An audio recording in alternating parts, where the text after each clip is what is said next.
How do you properly set expectations for your new teammate?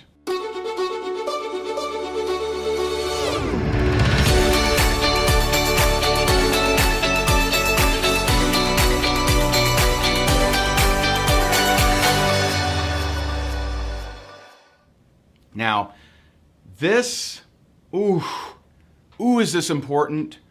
It's so important for the network marketing profession because it is so bad out there. It's so bad, so bad. Oh, this is, let's see. I would say the two main scars, just slashes, right? The two main scars, the two main terrible things about network marketing. Two main. Number one, how most network marketers use social media. That's number one. It's, sometimes I want to put, not to pick on you guys, but the Cleveland Browns fans that wear the brown paper bags.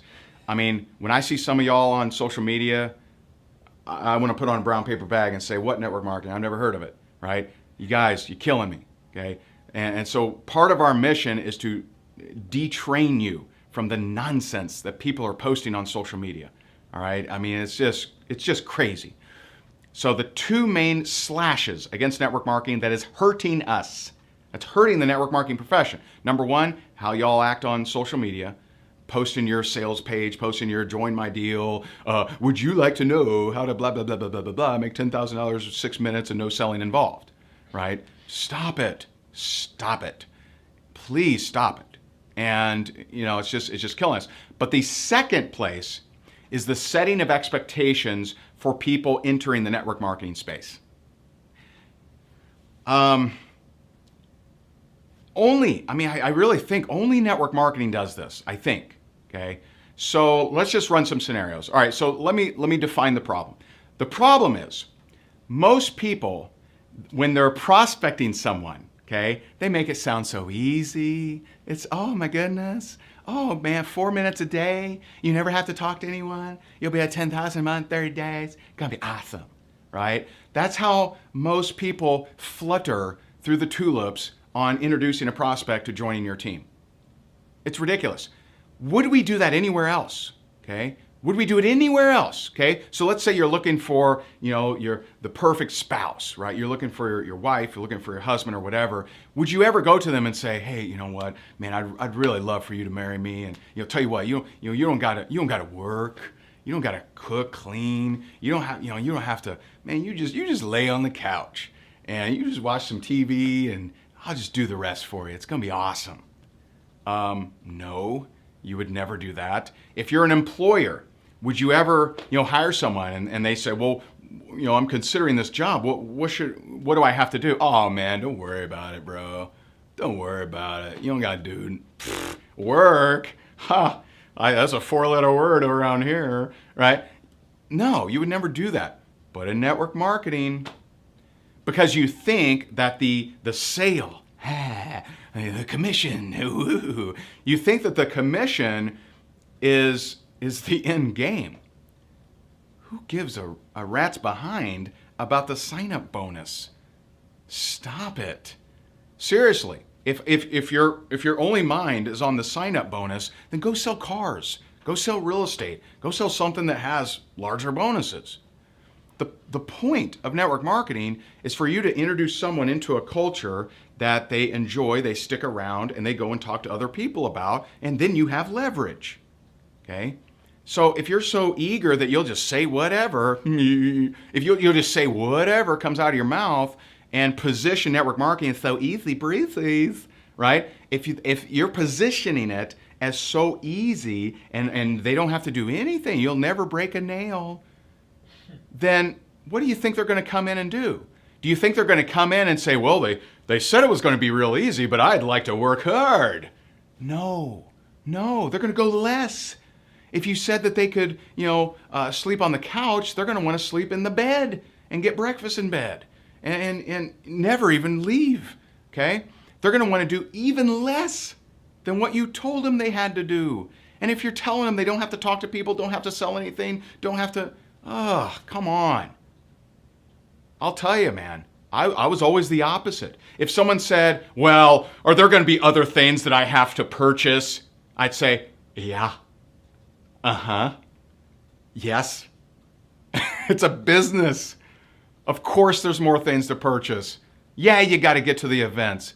And this is only, by the way, this is only to someone who says they want to build a business. If someone says they want to build a business and they say, well, is there anything else I got to buy? Yeah, there is. Are you a business owner? Or if you want to be an employee and never have to buy things for you to have freedom in your life, it's fine. I'm not going to judge you. Perfect, go rock and roll. But my little ear heard that you wanted to be a business owner. It's a little different, okay? You don't have to pay $80,000 for a brick oven to cook your pizzas. You don't have to buy a plot of land and build a big commercial warehouse on it. You don't got to do that.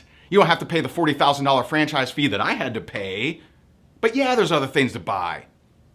And yeah, if you want to build a serious income, yeah, you got to talk to more people. Yeah, it's going to be hard work.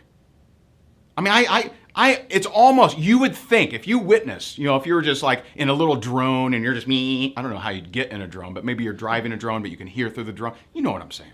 But you got a little drone. Like if you got a little drone and you're hearing me, recruit someone into my team, you would swear up and down I'm trying to talk them out of it. Do you know why? I try to talk them out of it. I'm serious. The reason is my time is precious. And if I can talk them out of it, guess who else can? Brother-in-law, cousin, neighbor, parent, sister, brother, right? You would think I'm trying to talk them out of it. I'm not making it easy breezy. I'm not saying, yeah, let's order your hammock now, right? No, it's going to be hard work if you want to build a business. Now, obviously, if someone wants to be a customer, all aboard, clear expectations. You pay, we ship. See how that works? Real simple. You pay, we ship. Boom, done. But you want to build a business? Okay, there's going to be days you want to quit. And if there isn't, you're just not trying hard enough. Okay? You're going to face some social acceptance issues. So I might ask a question like this. I would say, I'm just curious, are you easily influenced by the opinions of others? Now, every single person I've ever asked that to says, no, which is a lie. Okay, everyone is affected by the opinions of others. But when challenged, they say, no, of course not. I'm my own person, right? That's what everyone I've ever asked that to will defend it. Of course not. Which is a lie. If I didn't ask that question, they would have crumbled like a cracker the next day. When someone said, hey, I think it's a scam. Do you really? Oh my God. Oh no. I've been duped. Okay. So I tell them how tough it is. And I'm telling you, if they want to tiptoe away and had a bed of tears on how scared they are that it's going to be hard, it was never meant for them. Being a network marketer, being an entrepreneur isn't for everyone. Do you get that? Do you get that most people in the world don't have goals? Do you get that most people in the world aren't playing big? That's why they're the most people in the world, okay? So you can't have the same actions as the masses and expect anything different. You can't. If you go through life looking for what's the easiest route and you're the perpetuator of easy routes, if you're telling your prospect how easy it's going to be, this is why you don't have a team. This is why you don't have a large business. And let me tell you, the better your prospect, you might want to write this down. Might be a tweetable. The better your prospect, the more they will appreciate you telling them that it's going to be tough. I'm telling you. Someone tells me how easy it is to accomplish something large, turn off. I'm just like, I don't like hearing it. I would rather say, hey, if you really want to do this thing, it's going to be a lot of work. I would rather someone say that. Let's be honest here. Now, if I tell them it's going to be this tough and it becomes this tough, not as tough, if I painted a bleaker picture than it actually is in reality, that's okay. I just exceeded expectations, bada bing. But if I say it's going to be like this, but the work is like this, I didn't meet their expectations, they'll quit. And then they'll badmouth me and say, yeah, doofus over here told me how easy it would be. Wrong. I'd rather tell them how tough it is. I'd rather try to talk them out of it.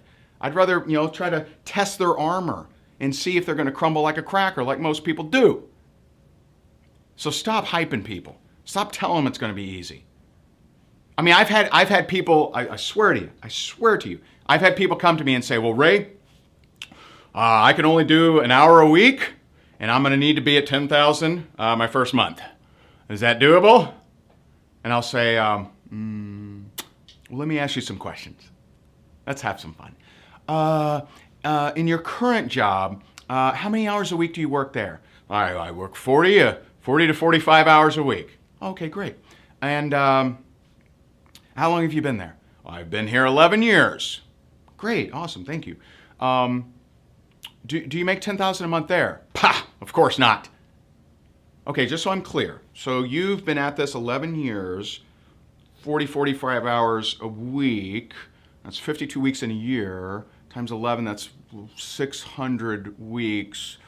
And how many hours would that be? About 11 million hours. I'm not a mathematician here. About 11 million hours, and you're not making 10,000 a month, but you want to put in 4 and make 10,000 first month. That'd be neat, huh? Wouldn't that be great? That'd be awesome. It's not doable. I just tell them flat out, it ain't gonna happen. Now, some have, like my friend Nadia, she says that some people have commission breath. So they'll say yes to anything. Well, Ray, I don't want to talk to anyone, and I'm about to have surgery on my voice box, so I won't be able to speak for 6 months. Will I be at 10,000 a month? Oh yeah. No, stop it. Please, let's stop hyping this profession. We have a great thing. It's a great profession. It's the lowest overhead, lowest risk way for you to create freedom in your life. It's the lowest risk, lowest overhead way for you to create residual income. There is no question. Argue with me that. Bring it. What are you going to tell me? Apartment buildings? Okay, yeah, you can create residual income. Certainly not low risk. Certainly not low overhead. What else are you going to bring me? ATM machines? Also higher risk, higher overhead. What are you going to bring me? Car washes? Higher risk, higher overhead. You're going to bring me single family homes? Rent them out? Higher risk, higher overhead. What are you going to bring me? That's lower risk, lower overhead than network marketing. Franchise? Forget about it. Okay? Now, I'm not saying all those models are bad. I'm not against them. They are just higher risk, higher overhead. No question. There is no debating that. There's zero debate. And so we have a great thing. Let's not hype it. Let's not make it, let's not cheese it out. Let's not stain it by saying how simple it is. And there was I haven't publicly addressed this, but there's a comedian out there, John Oliver, and he did this just terrible slam against network marketing. Oh, it was horrible. Unfortunately, we enable that. We enable mass media to attack us when we say how easy it is. When we say how easy it is, we allow people, please attack us. Please attack us. Like, I would love for some undercover reporter to have been sitting in on my talk when I'm prospecting somebody. I would love that. What were they going to write? Well, he said he seemed to want to talk him out of it. He told him how tough it was. He told him how long it was going to take. He said 2 years. Oh man, this guy, I don't know that he's a really good salesperson. That might be the feedback. That might be the undercover reporting exposing my prospecting method. He really said how tough it was. Right? Why? Because I don't care about the sign-up bonus, and I didn't care about the sign-up bonus when I was dead broke and in personal foreclosure. I cared about long-term. I cared about someone staying in the team for years. I cared about someone that came in with a healthy approach, came in with a healthy mindset, and still wanted to blow it up. That's why we built so many leaders. That's why, not because of hype, okay? So I beg you, please, there are two major stains on network marketing. The way we treat social media, so please learn how to do it correctly. This is another thing we're teaching at our February event, okay? And number two, let's stop hyping. And don't step into the trap. There are so many traps that prospects will lay out for us. Little bear traps. They throw a few leaves over them and they say things like, so hey, am I really gonna have to talk to a lot of people? See, that's a little bear trap. They put some leaves over it and you're like, oh, no, not at all, right? And there goes your bottom half leg. Now you're one-legged, now you got wooden leg, what are you gonna do, right? It's more difficult to get around, you're pissed off at the non-handicapped places. It's a mess. It's a bear trap, okay? I'll give you another bear trap. Another bear trap is, my last upline really didn't help me. Are you gonna help me? So they set the little bear trap, little leaves, and you're like, oh man, of course, I'm gonna help you. Chop! There goes your other leg. Now what are you gonna do? Gotta hire someone to push you around. It's gonna be tough, okay? Don't fall into the traps. Someone says, do I really have to talk to a lot of people? I say it depends on your goals. Someone says, hey, my last upline didn't help me. Are you going to help me? I'm like, depends what you mean. What do you mean? What does help you mean? What didn't they do that you wish they did? I'm not going to step into a trap and say, yes, I will be all the things that you want in an upline. It'll be amazing and awesome. I don't know what they mean. They may mean that I have to move in with them. They may mean that I have to call them every single morning to say, rise and shines, right? I don't know what they mean. So I have to understand, what do they mean? But see, most people, they got that commission breath. I want to get that bonus, man. Ooh-wee. We're going to be at the club tonight, right? They got that commission breath and that eagerness just dripping off them. It's like, man, I smell eagerness, right? That they'll just say anything and everything to get that sign-up bonus. Don't do it. Don't do it. Some of the best people, some of the very best people are either turned off by your hype or you should never have signed them. Let me tell you, there is no leader I've ever talked to that didn't have at least a few people in their team they wish they didn't sign up. I'm telling you, set those expectations properly. So, there you go. You can find more great marketing, prospecting, and recruiting tips just like these over at rayhigdon.com. And remember to pick up your free copy of his 29 Sources of Network Marketing Leads. We'll see you over there.